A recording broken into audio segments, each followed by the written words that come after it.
The first encounters between the P-51 Mustang and the Luftwaffe took place at a moment when the air war over Europe had reached a level of intensity rarely seen in history.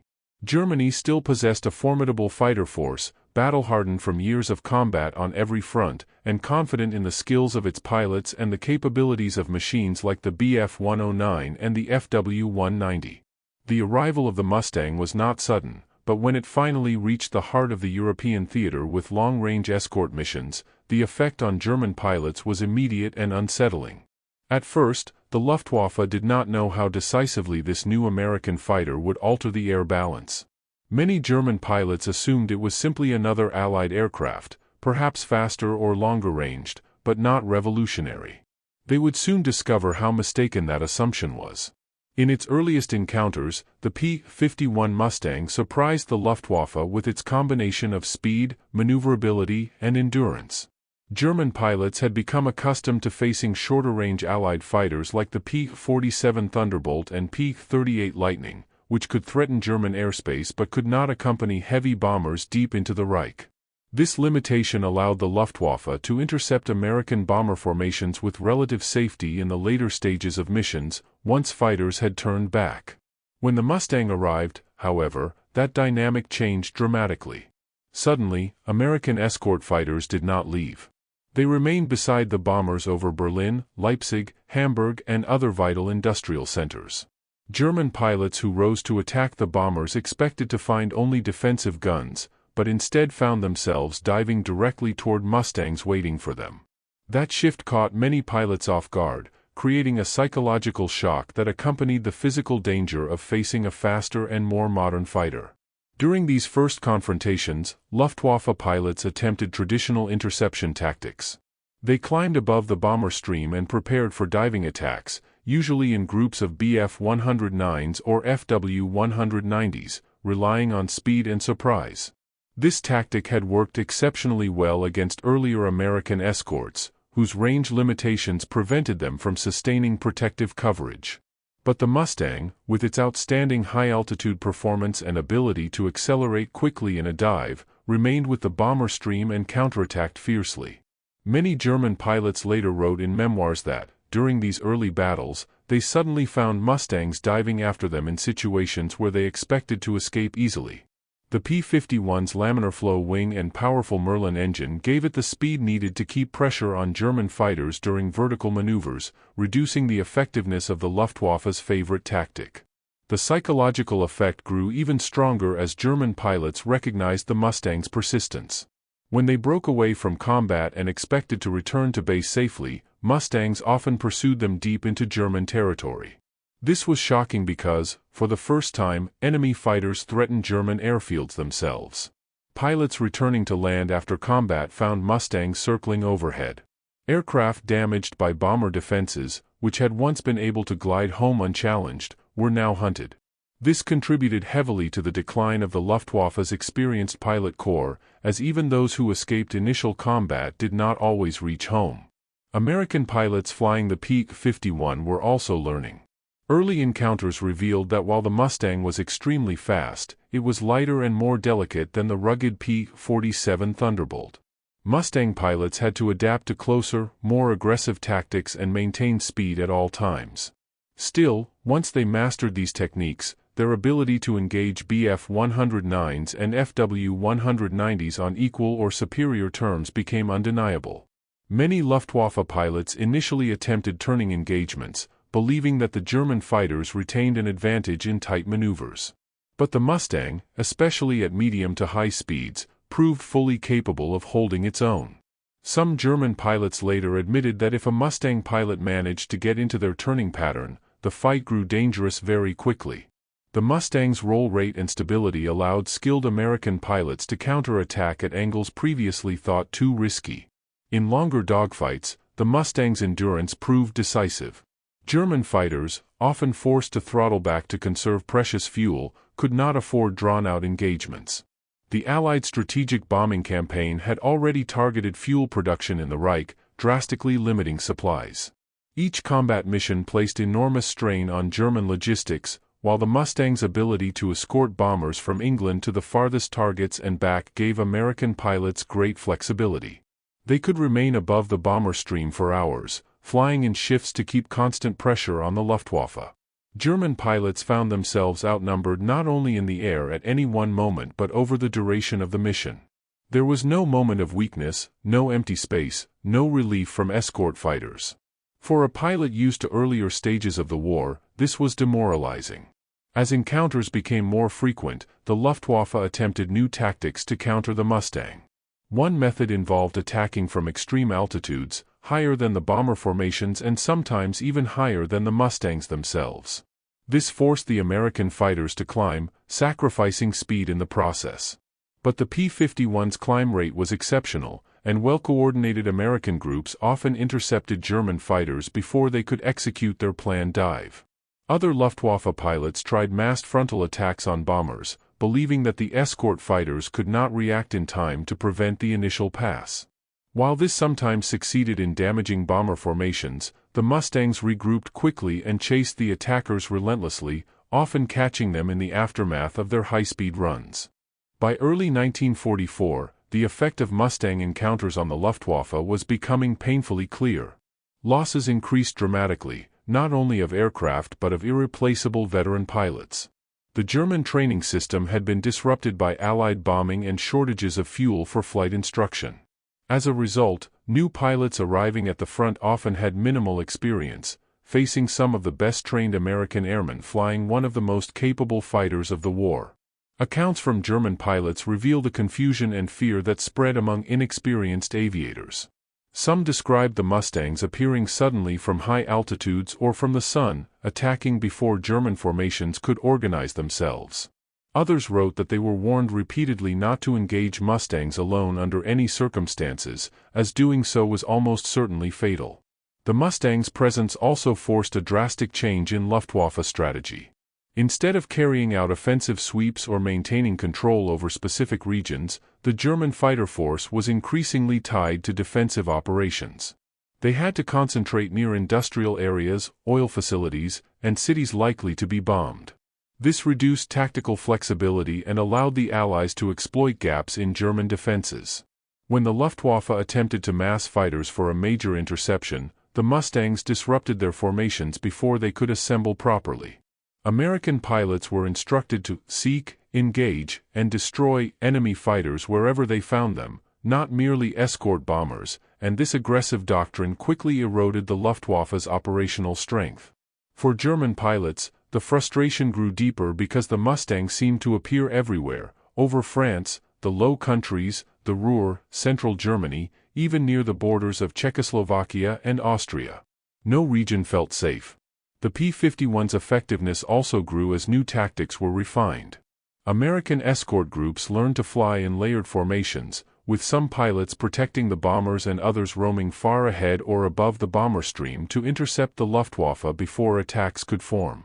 This preemptive approach robbed German pilots of initiative. They could not freely choose when or how to strike. Instead, they were reacting to Mustang pressure constantly. When the Luftwaffe deployed the FW-190A and later high-altitude variants or the improved Bf-109G and K models, some German pilots believed the technological gap could be closed. In isolated cases, these aircraft did give them an advantage in climb or acceleration at certain altitudes. But the Mustang continued to dominate the air war because of its ideal balance of speed, range, maneuverability, and reliability. Even the introduction of rocket-armed interceptors or heavily armored fighters like the FW-190A did little to change the overall situation, as these modifications reduced agility and made them easy prey for Mustangs once their initial attack ended. Perhaps the most dramatic psychological moment for many German pilots came when they first saw Mustangs in large numbers approaching their formations from upsun positions. Against previous Allied fighters, the Luftwaffe had often been able to exploit small numerical advantages.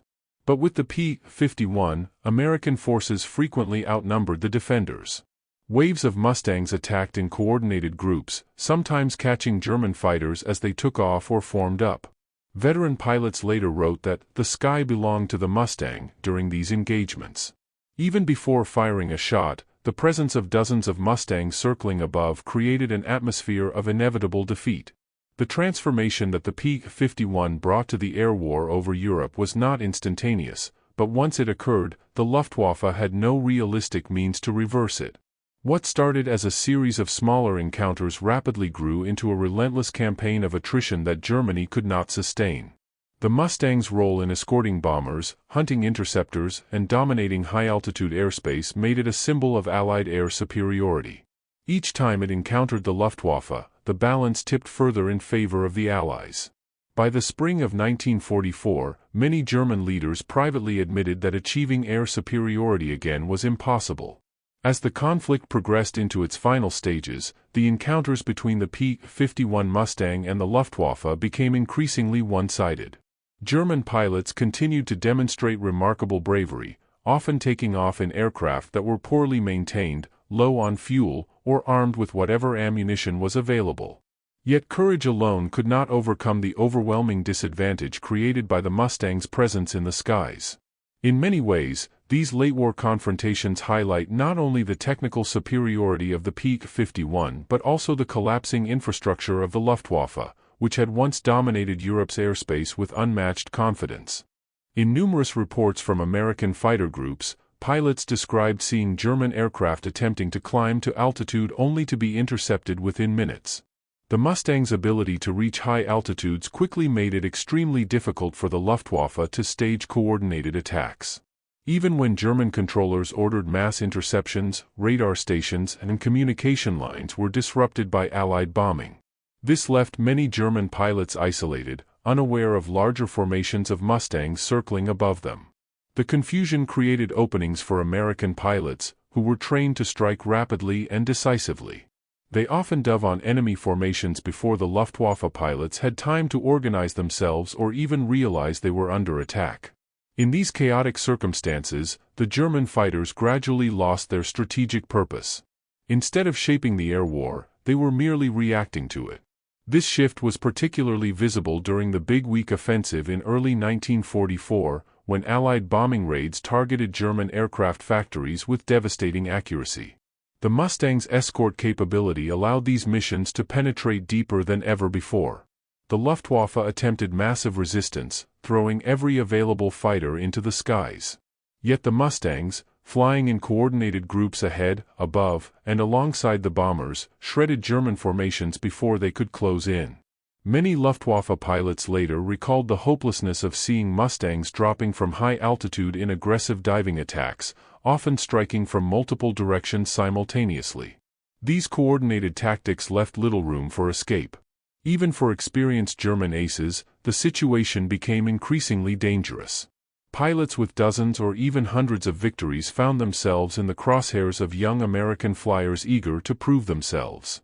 The P-51 did not discriminate between veteran and novice, it simply outperformed the majority of German fighters. Several celebrated Luftwaffe aces were lost in engagements with Mustangs, sometimes because they were ambushed from above, other times because they were overwhelmed by superior numbers. These losses had a devastating psychological effect on the remaining German pilots. If even their heroes could fall, what chance did inexperienced newcomers have? Moreover, the Mustang's range allowed American pilots to adopt an offensive strategy that the Luftwaffe could not counter. Not only did they escort bombers, but they were also ordered to destroy German aircraft on the ground whenever possible. Mustang units began sweeping enemy airfields, catching fighters during takeoff or landing. This new tactic was disastrous for German squadrons that were already suffering shortages of aircraft, spare parts, and trained personnel. Ground crews struggled to repair damaged planes under constant threat of attack. Every sortie became a calculated risk, not only in the air but during the vulnerable moments on the runway. Some Luftwaffe pilots wrote that they dreaded the sound of Merlin engines approaching their home bases more than the roar of battle itself. The situation worsened dramatically when Allied armies advanced deeper into Europe. As the front lines moved, the Luftwaffe was forced to relocate airfields repeatedly, often operating from improvised or poorly supplied bases. Fuel shortages reached critical levels, limiting training flights and drastically reducing operational tempo. Meanwhile, Mustang units faced none of these difficulties. American logistics ensured a steady supply of fuel, ammunition, replacement aircraft, and spare parts.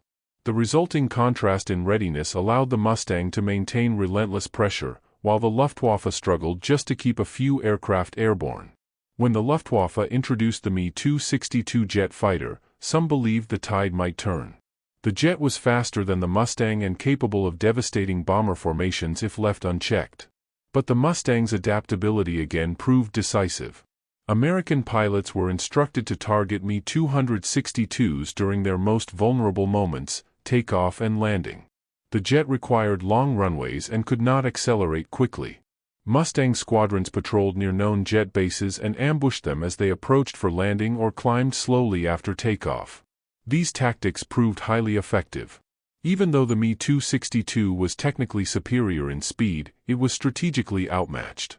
The Mustang neutralized the threat before it could fully develop. As the Luftwaffe deteriorated, engagements between Mustangs and German fighters became increasingly rare. American pilots reported entire missions where they encountered no enemy aircraft at all. When German fighters did appear, they often flew in small, scattered groups with little coordination. Some were flown by barely trained pilots who had logged only a few hours of flight time. Mustang pilots frequently described a sense of sadness or discomfort when engaging these inexperienced opponents, recognizing that the war had reduced the once dominant Luftwaffe to a shadow of its former self. Nevertheless, the remaining German pilots continued fighting with determination. They knew their homeland was under siege and that Allied bombers were destroying factories, cities, and critical infrastructure. Their flights were acts of duty, not illusion. But every time they rose to intercept a bomber formation, they found Mustang escorts waiting. These final encounters were typically brief and deadly. The Mustang's pilots, honed by years of combat experience, executed clean and precise attacks. Many Luftwaffe pilots were shot down before they could even fire a shot at the bombers they were trying to defend. The impact of these encounters on the overall war effort cannot be overstated. With the Luftwaffe unable to stop or even significantly slow Allied bombing raids, Germany's industrial capacity collapsed. Aircraft factories, oil production centers, transportation networks, and supply depots were shattered. Without fuel, experienced pilots, or reliable aircraft, the Luftwaffe no longer posed a strategic threat. Meanwhile, the Mustang's dominance allowed bombers to strike with increasing accuracy and efficiency. The shrinking resistance in the skies accelerated the end of the war. For Mustang pilots, the final months of the conflict were a mixture of triumph and reflection. They understood that their aircraft had played a decisive role in achieving air superiority, but they also recognized the cost paid by both sides. Many lost friends in combat, and many witnessed tragic scenes of crippled German aircraft spinning downward with no chance of survival. Yet when they analyzed the overall campaign, they knew that the Mustang had been one of the turning points. Without long-range escort fighters capable of defeating the Luftwaffe deep within German territory, the Allied bombing campaign would have suffered catastrophic losses. Factories producing weapons, vehicles, and ammunition for the German war machine might have remained intact far longer. The entire timeline of the war in Europe could have shifted. By the time the war ended, the Mustang had firmly established itself as one of the greatest fighters ever built. Its encounters with the Luftwaffe demonstrated a perfect blend of technology, strategy, and pilot training. German pilots who survived the war often spoke with admiration of the Mustang, calling it a formidable and respected enemy. Some even had the opportunity to fly captured Mustangs after the war and were surprised by how balanced and responsive the aircraft felt. Their comments confirmed what American pilots already knew: the P-51 Mustang had been a masterpiece of design, capable of transforming the course of the air war. In the years that followed, historians would analyze these encounters in great detail. They noted that the Mustang was not a miracle weapon but the right aircraft at the right time. Its introduction coincided with improvements in American pilot training, strategic planning, and industrial capability. These factors combined to create an overwhelming advantage. But the Mustang remained the symbol of that advantage, a fighter that could accompany bombers across vast distances, defeat enemy interceptors, and return home with fuel to spare. Whenever it met the Luftwaffe, the outcome was increasingly predictable. The Mustang dominated the skies, protected the bombers, and eroded the very foundation of German air power. When evaluating what happened to the Luftwaffe when it encountered the P-51 Mustang, the answer becomes clear. The German fighter force, once feared across the continent, encountered an enemy it could not outmaneuver, outclimb or outlast. The Mustang brought an end to the era of Luftwaffe supremacy. It shattered interception tactics, devastated pilot ranks, and ensured that Germany lost control of its own airspace. The aircraft that had been intended merely as an escort fighter evolved into a strategic weapon of immense importance. The Luftwaffe, unable to adapt quickly enough or replenish its losses, steadily collapsed under the pressure. Each encounter with the Mustang accelerated that decline, until by the end of the war, German fighters were almost nowhere to be seen. Thus, the story of the P-51 Mustang meeting the Luftwaffe is ultimately a story of transformation. It marks the moment when air superiority shifted irreversibly to the Allies, when the balance of power in the skies tilted beyond Germany's ability to recover. The Mustang represented speed, endurance, precision, and innovation. The Luftwaffe represented years of experience and once vast resources, now dwindling under relentless assault. When these forces met, the outcome was shaped not by a single dogfight but by a sustained campaign of superiority on every level. And in that campaign, the Mustang stood as one of the defining instruments of victory.